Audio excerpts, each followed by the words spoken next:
All right, now that we've got the house drawn, I did forget one step. We're going to come in here and actually erase those construction lines. We don't need those anymore. Should have done that right after I drew that house. So we're moving on to step 11. Right now we're going to draw the building line. So we're going to come over here and set the building line layer current. And we're going to do the offset command. It says to go 25 feet into the property from the bottom. So click this bottom here. We're going to go up 25 feet. And it's a long dashed line. So the building line is any property that you're building something on. It's always got a building line, which is set usually around 25 feet. It's basically your front yard, but you're not allowed to build any permanent structures within that space. So we do need to kind of trim or extend as needed. It looks like we need maybe to extend a little bit. So I'm going to go back home and we are going to extend, or EX would do it. And click here, click there. We just want to make sure it goes all the way to the edge. Next up is the PUE. We'll pull this down and set the PUE layer current. Again, it is that dark blue. I'm going to change the color just for the sake of this video so that you can see it. I'm going to make it, let's make it red. And the PUE, we're going to offset the top of the property in 7.5 feet. So we're going to come back to the offset command. We're going to type in, oops, that was explode offset. And we're going to type 7.5. Again, leave it unitless. We're going to click up here and click down here. Once again, we're going to trim or extend as needed. Extend it over here.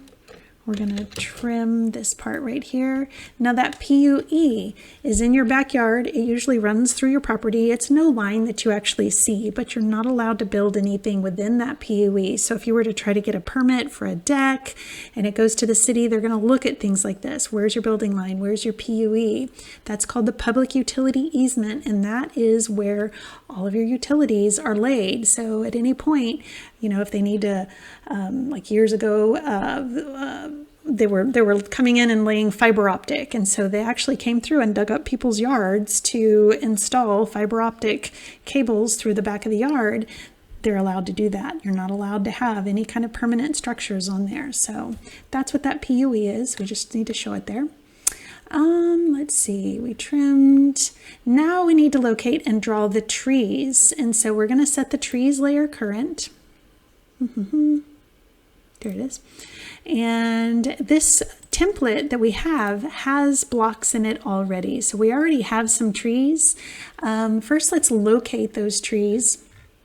And we need to actually look down at the figure 11.20 to figure out where those trees are going to be. So we have two different dimensions, and we're just going to offset to find where those trees are going to be. So I'm going to start with the offset command. I'll go 14.6. I'm going to do this top one over here. 14.6 over, 22 down. And I'm going to insert a tree right here. It is ginormous, isn't it? That's okay. We can use the scale command and we can actually scale this thing down. We don't want to make it teeny tiny, but we definitely don't want to make it ginormous. You can kind of visually get it to look about right. There's not a set size for the tree. Now, if you were to take more advanced civil classes, they'll probably get into based on the trunk size, you know, the size of the tree, then you could make kind of the canopy of the tree a certain size. We're just going to eyeball it. You don't want it to be giant. We still need to see the dimensions there. We can erase those construction lines. And we're going to do some more offsets. So let's offset 18.3 from here over, and let's see, that looks like 15. Oops, offset 15, top down. Instead of reinserting that tree, I'm just going to copy this one. Make sure I'm getting it from the center though. Just copy that right there. That way I don't have to rescale it. And one more tree. Let's see, it's down at the bottom. We're going to do the offset command, 12.8 from the bottom of the property up, and 13.4 from here over. Again, I'm just going to copy this tree, but I'm going to show you something really cool about this tree in just a second. So we figured out where it is. We've located that tree. And delete that. Check this out. This tree, we haven't really dealt with it in this class, but this is a dynamic block, and it actually has, it's called visibility states. It's got different visibility states to it. So if you notice when I click on it, I see this little pull down right here. Look at this. There's all kinds of trees that I can choose from. We're doing a plan view, so we're going to stick with the ones that are called plan, but check it out. You can kind of play with this and see. Watch when I do elevation. Look, it's a palm tree. Obviously, we're not going to make the elevation palm tree here, but that's what it defaulted to. We're going to come over here and you can kind of play around with the different ones. Deciduous is what we actually, type 2 deciduous is what's in this drawing. And so that is it. Might need to scale that one down a little bit. Again, let's find the center of it before we do that scale command, and maybe that big. All right, this looks great. So I've got the trees on the trees layer. And the next step that we need to do is insert the property symbols. So again, we saw when we did the insert command, we have different symbols in here. We need to insert the stake found and the stake set. So the mortgage surveyors come out. It's an existing property already. It's a mortgage survey. Someone's buying and selling this house.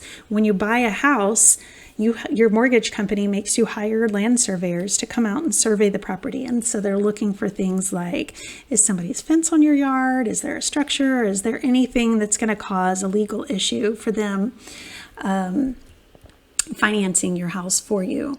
So surveyors come out there, they look for existing stakes. So there are supposed to be stakes kind of marking the corners of your property.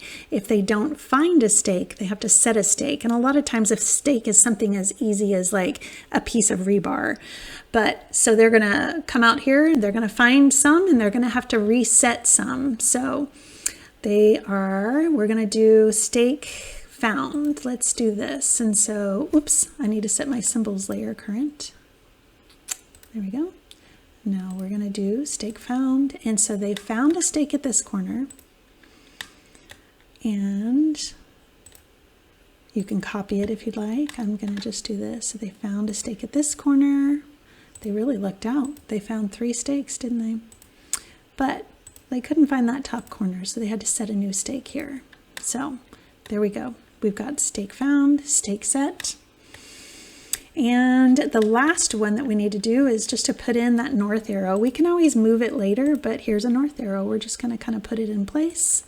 And we can figure out where we want to put it. But when you're looking at drawings, north arrows are always going to be pointing straight up. You won't ever have like this north arrow kind of pointing off to an angle. It's always going to be pointing straight up on a drawing. And that helps them when they're out in the field, when they're reading this drawing. They can kind of hold the drawing, find their, get centered, find north, and then they can view, as they orient themselves to north, they can view what this drawing needs to do. So I think that's pretty much it. I am going to put in a couple of other stakes just because we're going to need these later. May as well do them now. While we're on the symbols layer, we're going to just put stake found and stake set just right here next to each other because we're going to end up making a legend. And so we need, in that legend, we're going to need to put those little symbols in here. So that's it. We've got our symbols done, we've got our trees done, and we're ready to move on to the next step. Okay, before we move on to dimensions, I just noticed that I forgot to draw the driveway earlier when I was drawing the house. Easy fix, we'll just draw it real quick. So I'll come over here and set the driveway current. We're going to draw a line. When you're doing the driveway and the dimensions, you want to make sure that you've got your perpendicular O-snap set. We're going to be using that a lot. I'm going to draw a line and I'm going to snap to perpendicular. That's from the corner of the house. Now I'm going to do the offset. Our driveway starts 4 feet from the corner of the house, so I'm going to offset 4 feet over. I can go ahead and get rid of that line. I'm going to do another offset. We got a 24-foot driveway. That is a big old driveway. I do need to extend up here, so let's do the extend command. There we go. Looking good. All right, now we're ready to dimension.